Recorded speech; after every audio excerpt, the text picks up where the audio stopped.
Well, hey, welcome to this week's MMA Brotherhood's podcast. MMA, and specifically Aikido Kai, is more than just a combat sport or self-defense. It is a way of life, and it's filled with lessons that impact our daily lives. Lessons that are characteristics of honor, respect, discipline, and integrity, just to name a few. So every session, we take a piece of MMA and Aikido Kai, we chew on it, and we see how we can apply its characteristics into our own lives. And in so doing, we not only become physically strong, like we're always working on, but mentally strong as well. Because what do we always say? Mind over power. Mind over power. Mind over power. Oos. Oos. So this week, we've got a very special guest with us, Senpai Tim. Oh, I'm not that special. Hey. Thank you. It's great to have you with us today. Well, thank you. I'm enjoying to be here with you guys today. Yeah. So why don't you take a moment just to kind of introduce yourself and give us a little background on your story there. All right. Well, as Senpai Brian introduced, I am Senpai Tim. I'm one of the Two Knuckle Sports instructors. Been going there for close to 4 years now, and just loving every step of the journey. You know, I think I've said it before in our 2KS podcast that one of my favorite things that I've come away with Aikido Kai is how many different life lessons, or the one key life lesson that you learn with each belt rank. There's always been a new lesson with each one, and I've always loved finding the journey on that lesson. Yeah. So that's one thing I got to take away from it. So Right on. And tell everybody what belt you are right now. right now I'm a red-black, so I am technically only 2 away from being a full black belt. Yeah, So, baby. yeah, thank you. Right on. Yep. And he's also heading up the fight team, so his input today is going to be really, really great. So, yeah. All right. Yeah. I love it. So today, what we're going to talk about is when a fighter focuses on lack and disregards abundance. So, Beautiful. yeah. So take a fighter that goes into the cage.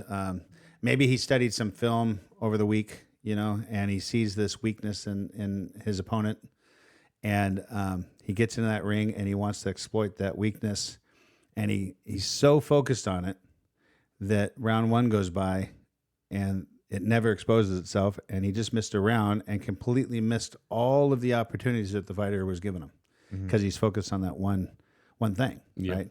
So that's what we're talking about today, is when a fighter, he's so focused on one thing that he's lacking that one thing, and it becomes a frustration for him, and as a result, he's disregarding all of the other stuff. Right. It's great to be focused. It's great to zero in on something, but not at the expense of losing your surrounding. Right. Right. So let's talk a little bit about that. When do you see that in a fighter? What besides the maybe exposing an opponent's weakness? Where else might you see it? Well, like you said, being one that's heading up the fight team, I see it all the time with these teen boys. As it is, they're learning, right? So they're not proficient in their full skill yet, but they're learning all their different parts. So then, as a coach, our job is to make sure that we tell them of their weakness so that they can work on it to make it better, so it's not so fully exposed. The problem is you're still dealing with teens, and the opponent one is still just learning as well. So he's learning that when I say, "Hey, you've got a weakness here. You're creating this window. You're gonna get punched in the face." That other one just keeps doing it over and over and over, which is great because the one's gonna end up learning to, hey, put your hand up, block, right? But at the same point, it almost doesn't give me the time to explain it. Hey, you got to get your hand up or you're going to get hit in the face, right? All of a sudden, it's just like bam, bam, bam, over and over, right? So I see that a lot with them. Same with when you work on it all week and then you go into a sparring session. You'll watch them come in and focus on how their sparring partner has an issue, and they've been working on that all week. So they take it on themselves to expose it, but they, like you said, they totally disregard the other holes that are being left wide open for them. And an exposed front leg, an exposed side for a kick, the other side of the head coming in ready, So yeah, it's all there. Yeah. I would say you can get too focused on something you're good at, and you just keep doing that over and over again. So like if you do, I don't know, like if you're really good at leg kicks or something, and you just keep doing them over and over, and you see a lot of success in it, and so now you're focusing on the success, and you're focusing too much on the abundance, Yeah. and so now you're therefore lacking in other areas. And Yeah. then somebody's, as a fighter, they're going to see that, and they're like, okay, he's getting overconfident in that, and they're going to take advantage in that. Yep. So, And you become predictable. yep. Bingo. I was just talking to Hachi about this before we had this conversation today, and he was telling me about Bulldog. So Bulldog was one of his first black belts, Okay. Yep. and he was doing a lot of the reffing. He was actually a personal friend of mine before I realized that him and Hachi were connected. Okay. Small world, right? Small world. Always. Just crazy how small it is. But he was telling me about Bulldog, same thing. So he had such great success with leg kicks. He loved leg kicks. And he would go in and he would be really strong with them. Well, he started to get comfortable with that, right? And so I would say kind of a little bit different than what you said. When you are so strong in one thing and you focus on that one thing, you're not paying attention to the abundance of other weapons that you actually have. Yeah. Right? So, a MMA fighter, I mean, we're talking about all kinds of different arts mixed together, It's literally in the name. right? Mix. Right. It's literally in the name. Exactly. And when you focus on one thing like a leg kick, man, you're missing out on everything else So much other stuff. that you have at your Disposal. disposal. Yeah. Yep. So here's Bulldog, and he's kicking. Well, he becomes that predictable fighter, and he gets knocked out twice as a result. He's going in for the kick. He kicks real hard. When he does, he exposes himself, and they began to see that. Boom! It took 2 times for him to get knocked out before he realized, I better use the abundance of other things, right? So, I also see this in maybe a fighter that wants something so badly like a takedown. Okay. Yes. Right? So they get so focused. I want the takedown. Alex Pereira. Okay. Yeah. So he's actually fighting Hill tonight. Yes. I can't wait for That's that. gonna be a good one. It's going to be so good. Who are you going for?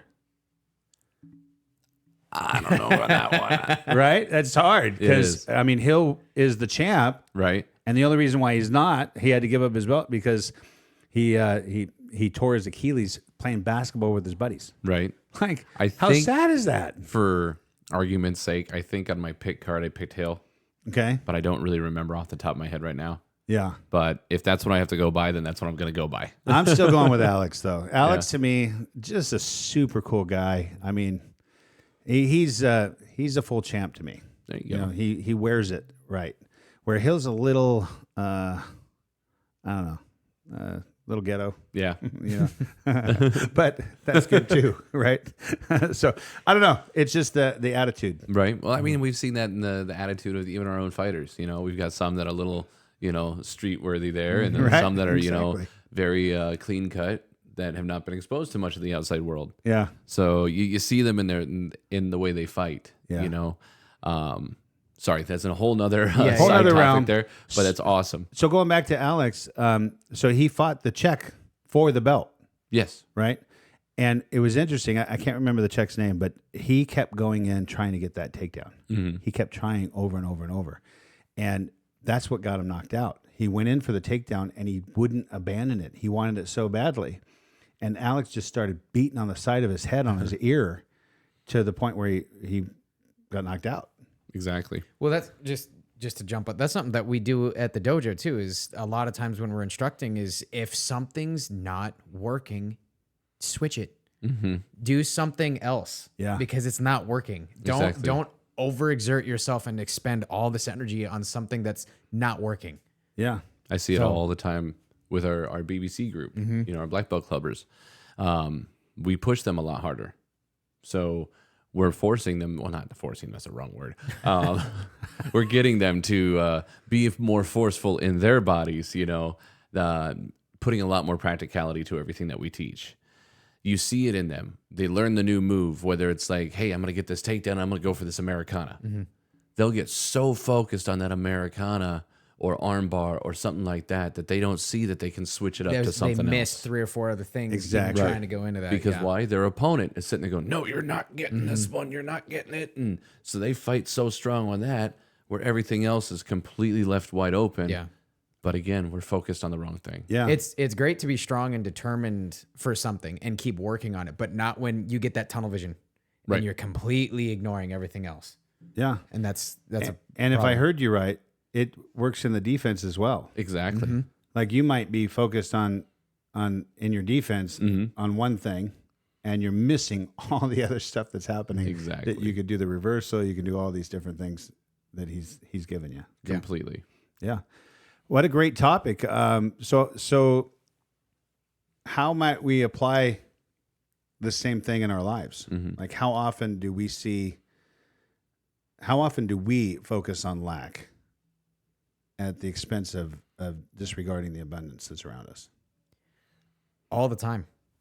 Okay. I mean, I know for me, it's, I've said this several times on this podcast stuff of why I got into the dojo and stuff, but that was one of the things that I was doing is I was focusing on the lack. I was focusing on the negative, and I was ignoring all of these other great things in my life. And it was dragging me down. It was pulling me down. And I needed to pull away from that lack and that negative, take a breath, and actually get out of that tunnel vision and stop focusing so hard on what wasn't there and what might happen and stuff. And I just take a step back and focus on the actual good and stuff in my life. Yeah. Yeah. To go along with that, one thing that I've noticed being a younger parent, and younger parent is, having younger children. So with that, one thing we've noticed is how much more, and I would say even all the way down into the 20-year-olds, that the keeping up with the Joneses type of mentality happens. And that's all based off of lack of not having, whether that or still not having or not being able to do or this and that. And everyone has these goals and they really, really want this or they want that or they want to buy a house or they want a new car or, hey, they just got a new TV. We need a new TV. All this happens and everyone starts focusing on what they don't have instead of taking that time to see what is around them and what truly matters. Yeah. What a great conversation for us to have right now, especially, this month is supposed to be Mental Health Awareness Month, isn't it? Yes. May is men's mental health awareness. Okay, Yes. next month. Yes. Next month, yes. Yeah. So this is a conversation that needs to happen because it drives our attitudes. Exactly. It drives our perspectives. And I'm going to admit, I was just as guilty as anybody else about trying to keep up with the Joneses for a long time, And in all honesty, coming into the dojo and just realizing to really work on myself or work on the craft of the MMA, how much it does help you mentally, number one. But number two, how much it made me realize that I was getting stuck in that gimme, I want this because I don't have mentality. Yeah. Rather than to take that step back and look at what I am blessed with and really cherish in that. And that's really what it does too, is it makes you stuck. Yes. That's exactly what it does. Is you're going along and then you get that mentality of like the keeping up with the Joneses and stuff like that, and it just plants you, and you stop progressing. And if anything, you might start going backwards. Right. So, and that's especially as a fighter and stuff like that, you got to be really careful with going backwards. Yeah. Well, anytime that you compare yourself with anybody else, you're going to come up short, right? Because we're our own worst critic. Exactly. And if we're trying to compare ourselves to what somebody else might have, we're only looking at our lack. Yeah. Right. Right. We're not looking at the abundance of other things that we're good at. We're looking at what we're not good at. And it brings that depression. It brings that frustration. It brings that cloud over us. It's not healthy. What? Sorry. No, go ahead. Go. So to piggyback completely right off of that, we get stuck looking at others with what they have and we don't. They're in the same rut because they're looking at what we have that we're too blinded to see because we're too stuck looking at what they have that we don't. Yeah. And it's just one of those is once that Once that key is unlocked that door in your head to start thinking outside that box, Yeah. all of a sudden things just start calming down. You can start looking at it and going, oh, you know what though? I may not have that, but I've got, my family's in great health. My family wants to be around me, So those are those things you need to look on as your positives, right? Yeah. What were you going to say, Sam? Well, to piggyback off the piggyback, is so mixed martial art is exactly that. It's still art, right? So I'm in school right now for illustration, art, drawing, and all that other stuff. So one of the things that I had a really hard time with, I'm getting better at it. I still kind of struggle with it, but it used to get me really down. Is I would be in class and I'd submit my work and I'd look at these other students and stuff, and their work is amazing. It is absolutely phenomenal. And I've been, this is my 4th year, so it's like I should be getting to there. Well, no, I shouldn't. This is my journey. This is my skill. This is my talent. And so when I'm focusing on how theirs looks, like it's great to have inspiration and stuff like that, like the really big artists and stuff out there. But when you start focusing too much on what they're good at and what you like about theirs, it's fine to take little pieces, right? And stuff like that. But if you get too focused on it, you're going to completely miss your skill and your style. And that's where I've been trying to get to is I'm trying to figure out my style and my drawing and my art. And so shifting that to martial arts, that's where like our bonsai comes in, right? Every bonsai is completely unique. It's still a bonsai tree, so it's still going to look similar, but yours is going to be completely unique. Your journey, your technique and everything. And that's what I really love about Hanshi is he wants you to do those basics, but then make it your own. Exactly. Because everybody's experiences and stuff are different. Yeah. So that's what I really love about Nikita Kai is, and what's really helped me is, I can take experiences from you and everybody else in the dojo and then take it, chew on it, and then kind of do my own thing with it. Yeah. So interesting to hear you say that about art.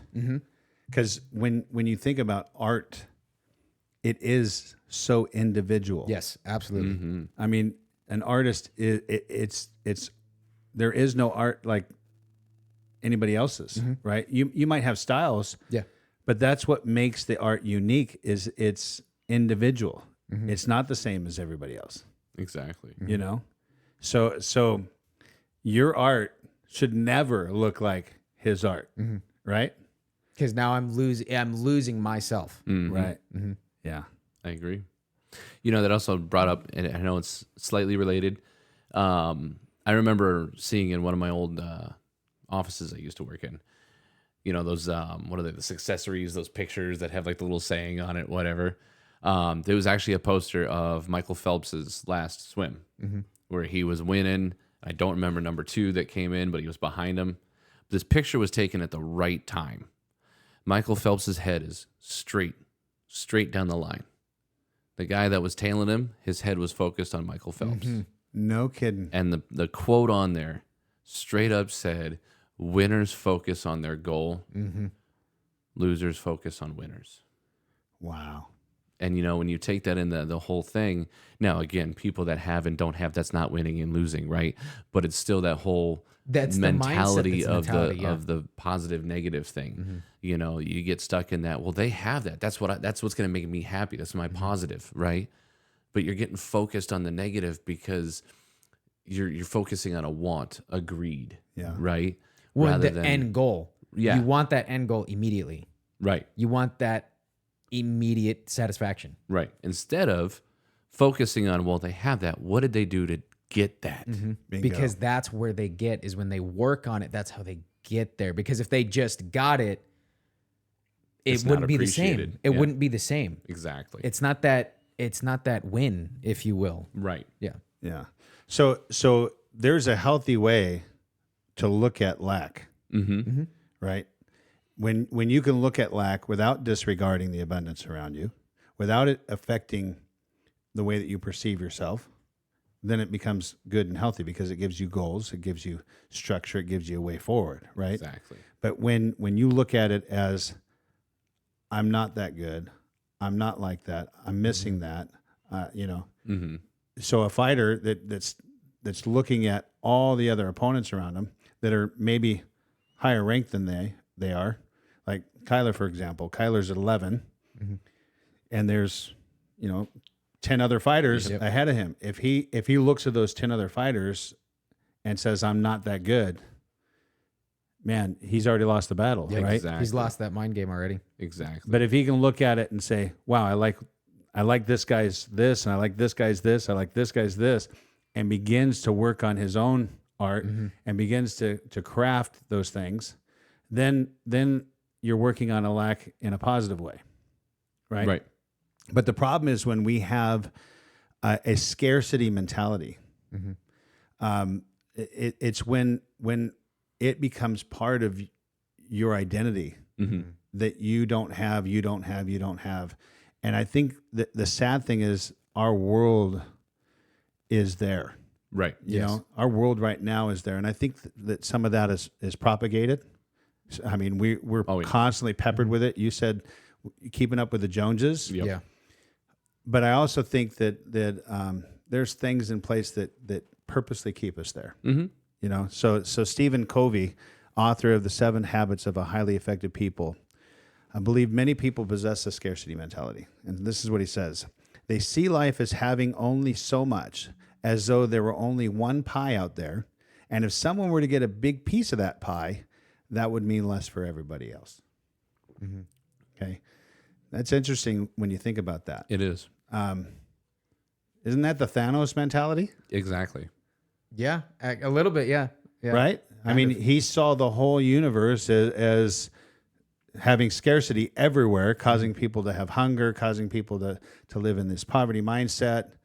And if he can just get rid of half of the universe, then abundance would happen. And if everyone had abundance, it would solve everything. Instead of just doubling the resources, but whatever. I'm just saying. It takes 5 seconds to diffuse that, but I'm just saying. not to derail the train, but I had to say it. Ever even thought about that? Well, because he's Well, neither did Thanos. exactly. Yeah. But here's the thing, though: is he has such a strong, compelling argument in the movie that you're like, wow, okay, he's kind of joking aside, the character's written to where he's compelling for it. Yeah. Like, and he's kind of got some points and stuff. Right. The moment you It's take 'cause 5 he's seconds extremely and think passionate about it. That's why, Right. you know? So I think you can still use that analogy in today's. You get the people out there that are screaming, just to kind of stay with the whole Thanos thing, is like, oh, it's the end of the world and all this other stuff, and they know how to say it in a way that it makes sense. Yeah. And so you're like, wow, okay, and then it makes sense, so you just kind of go with it. Yeah. My And son God- taught me the term for that: sympathetic villain. Yeah. Yeah. So I'm going to take you a step on that one, because you even talked about it before as well, and what you were just saying about the you don't have. Listen to this language, right? The language that Thanos used to make this compelling argument, the language of you're telling yourself, well, I don't have that. I'm going to be happy if I have that.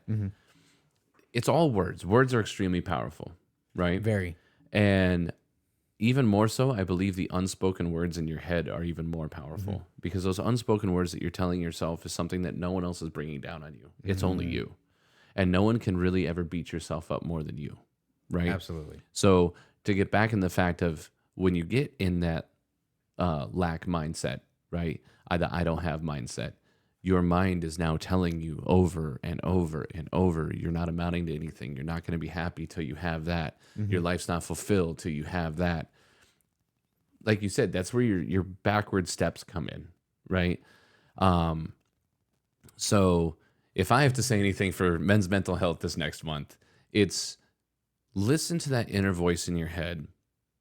Sometimes tell it to just be quiet, right? Right. Whenever it starts telling you something negative, don't let it hit you. Yeah. Try to tell yourself the positive opposite, Yeah. even if you have to actually speak it, Yeah. and I believe right there is your first step in becoming more accomplished towards any goal you have. Yeah. Definitely. We got to quiet that false narrative in our head, right? That's what it Completely. was. So you've got to stop and just look around. Again, look around at when we're zeroed in on one thing, we have this tunnel vision on that thing. We miss our surroundings. You We can miss li- being you can present. literally miss life. You miss life. Yep. And when we stop and we look around and we go, hey, I'm actually okay. Mm-hmm. Everything right now is actually okay. There's nothing pressing against me. Exactly. Because Jackie Chan said this. He said, your small little house that you're complaining about is a homeless man's dream. Mm-hmm. Your small little savings that you have is a poor man's dream, Mm-hmm. right? Everything can be looked at in a different positive perspective. So when we look at it as a negativity, it's just bringing us down. And like you said, it puts us in this stuck place. Mm-hmm. That scarcity mentality puts us in this stuck place. But when we think about everything as a positive, hey, I got a little savings. Mm-hmm. You know, hey, I've got a roof over my head. Hey, I've got something to eat today. Mm-hmm. You know, it becomes different. No wonder that one of the 10 commandments is thou shalt not covet. Mm-hmm. Exactly. Right. And I don't think it's God saying, hey, don't want what they want. It's not a parent saying, hey, don't want what they want. Mm-hmm. It's a parent saying, hey, man, when you look at the things that you don't have like somebody else, all it is unhealthy for you. Mm-hmm. Like, take a look at what you do have Exactly. because you have abundance. I'm gonna pop in there. Yeah. I'm gonna throw my little nerdism Yeah, in here. yeah. Honestly, just because the other night, Senpai Cheyenne and I were watching the Harry Potter movies, Mm-hmm. so we started back from the beginning. And I can't remember what it's called right now, but there's the mirror of Oh, it shows you what you want. Ysidril or whatever it your is. I don't deepest remember. wants or something like that. But yeah, it's your deepest wants. And even in there, Dumbledore tells him, don't get lost in this. Don't spend time. Men have spent years losing their life looking in this mirror. Mm-hmm. And it's that same thing, you know, Yeah.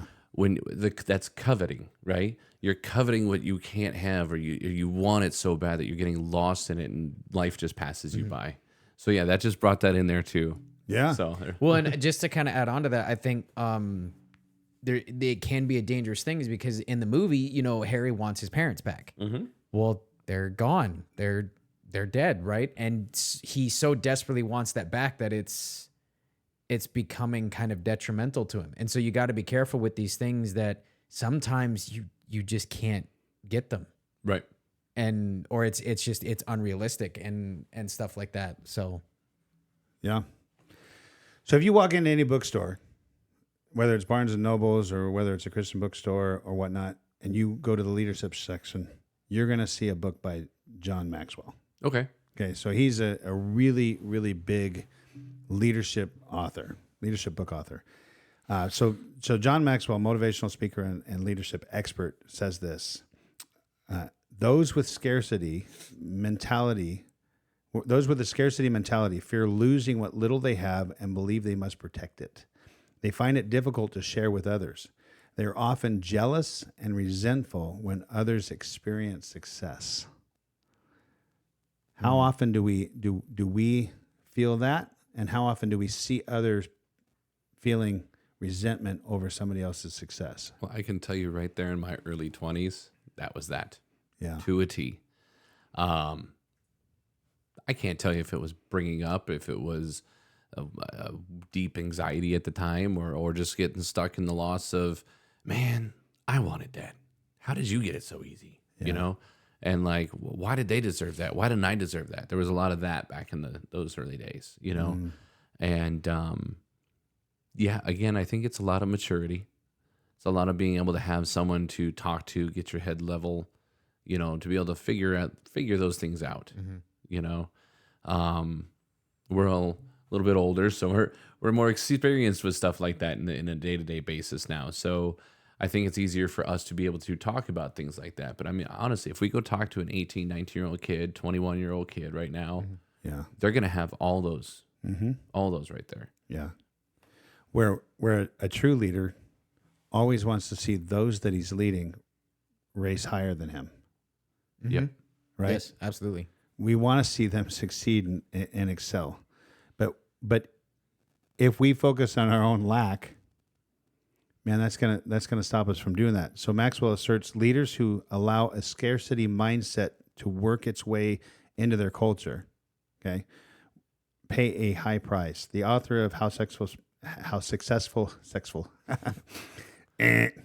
The author of How Successful People Think explains, when resources, money, opportunity, recognition are perceived to be limited, paranoia, fear, and politics thrive.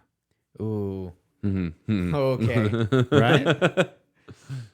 And man, what do we see out there in the world right now? Mm-hmm. Holy cow. All of that. All of it.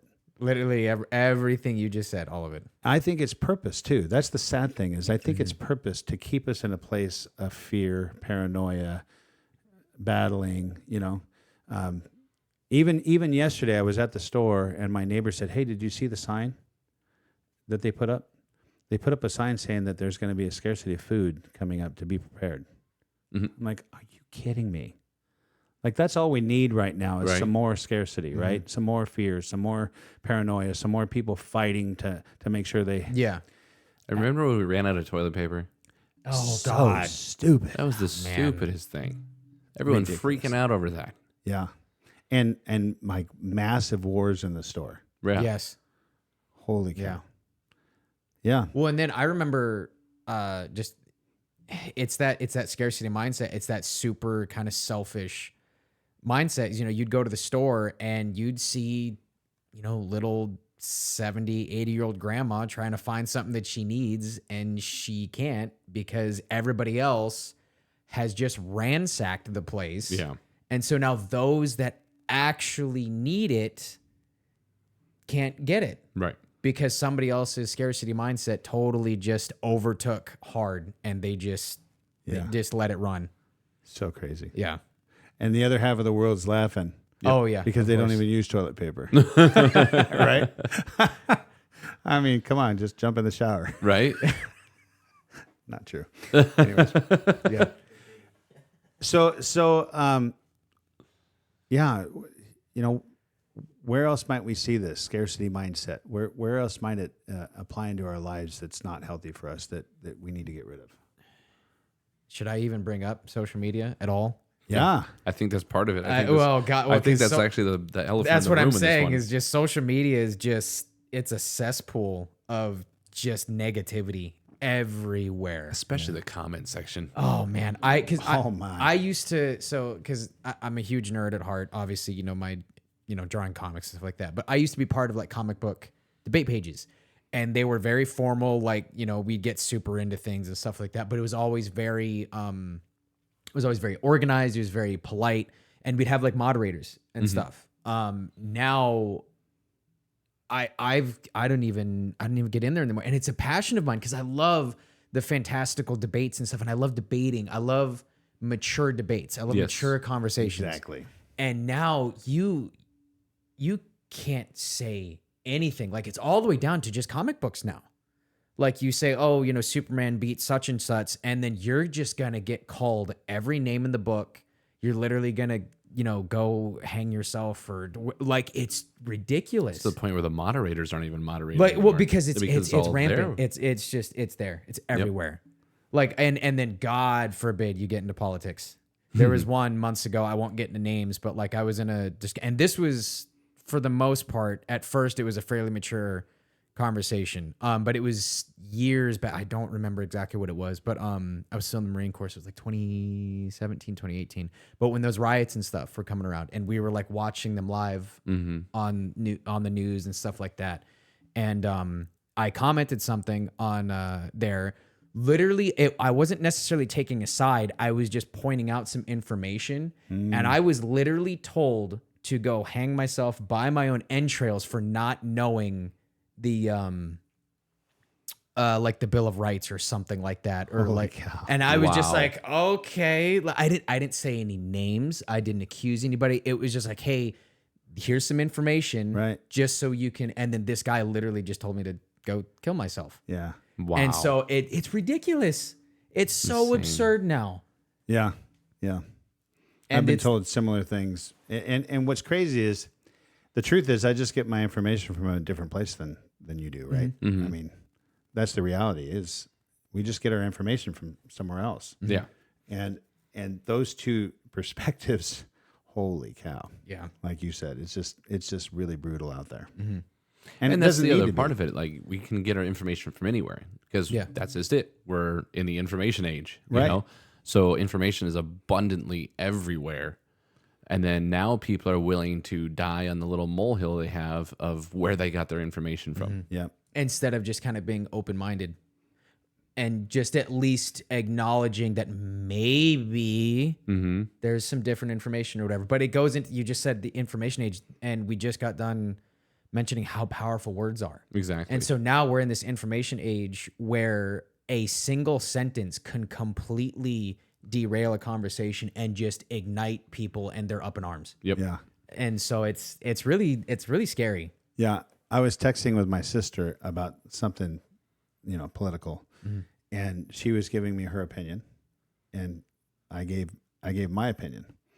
And after I gave my opinion, she texted me back, "Why do you got to be such a jerk? Well, I don't want to argue with you about this. Why do you always have to argue?" And I texted back and I said, "I thought we were having a conversation. Yeah, and you think you're in a conversation Like, you're entitled to your opinion and I'm entitled to my opinion. Aren't we going to have a healthy conversation about that?" Because, I don't believe that my opinion is the only right, true way. No. I'm willing to listen to perspectives and say, "Oh, I can see how you can see that." if anything, I want you to, come at it from a place of respect, and stuff, so that way I can learn. Yeah. Because I love learning. It's one of it's Exactly. why I went to school to draw. I wanted to learn how to draw better. It's why I'm in martial arts. I wanted to learn another art form. I wanted to learn how to defend myself. I wanted to learn how to manage my own mental health and stuff like that. I love learning. So I'm going to put that in back to our leadership quote, Okay. right? True leaders want to see everyone else succeed Yeah. better than them. Yeah. How do you do that without having healthy conversations? Right. Without having Hard conversations too. hard conversations, healthy conversations, meaningful debates, not the whole negative debates that are like, no, I'm right, you're wrong. Like, like we're talking about the things that you need to work on together to become mentally grown, grow mentally, grow emotionally, grow physically as well. You need to have those good, healthy conversations. If you don't, you're going to be stuck in those old ways for all your life. You're going to be stuck in the adolescent stage. Yeah. Yeah. I mean, because like I always say, we're all wearing glasses through which we see reality out of, right? And the glasses that we wear have false narratives in them.